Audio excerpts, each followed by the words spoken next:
आगामी फेब्रुआरी 12 तारिख में सुवर्णपुर सहर गांधी पड़िया उद्घाटित होगाकू जाउछि सर्वभारतीय फुटबॉल टूर्नामेंट।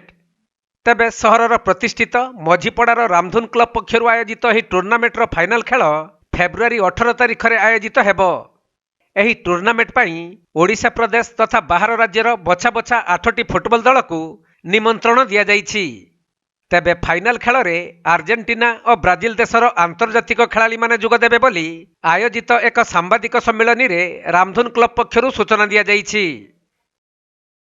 रामधुन क्लब मझीपड़ा सुवर्णपुर तरफ 15तम रामधुन कप सर्वभारतीय फुटबॉल टूर्नामेंट फेब्रुआरी 12 रु फेब्रुआरी 18 पर्यंत गांधी स्टेडियम अनुष्ठित हम। और आमर यहाँ 8टा टीम के नेगिरी जगा यूनाइटेड भुवनेश्वर किशोर क्लब बिहार, कोलकाता रामधुन क्लब सोनपुर, सुनाबेड़ा और यूनाइटेड स्पोर्ट्स क्लब बरगढ़ इटा के 8टा टीम के नेगिरी आमर इथर सर्वभारतीय फुटबॉल टूर्नामेंट होजे जेनटा कि नॉकआउट बेसिस है जेन दिन को गुटे लेखन मैच है 90 मिनिट लेखन इतना ड्यूरेशन अच्छे।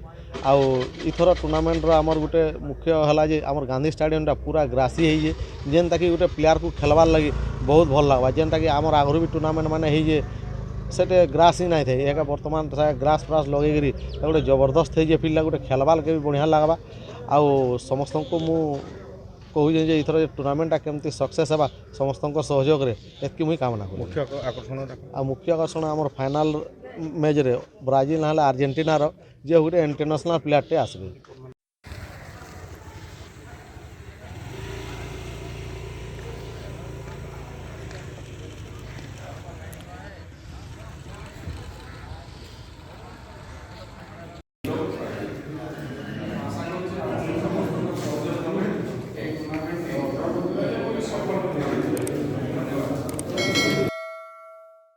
सुवर्णपुर जिला प्रतिनिधि पीतांबर महापात्र रिपोर्ट, कोणार्क लाइव।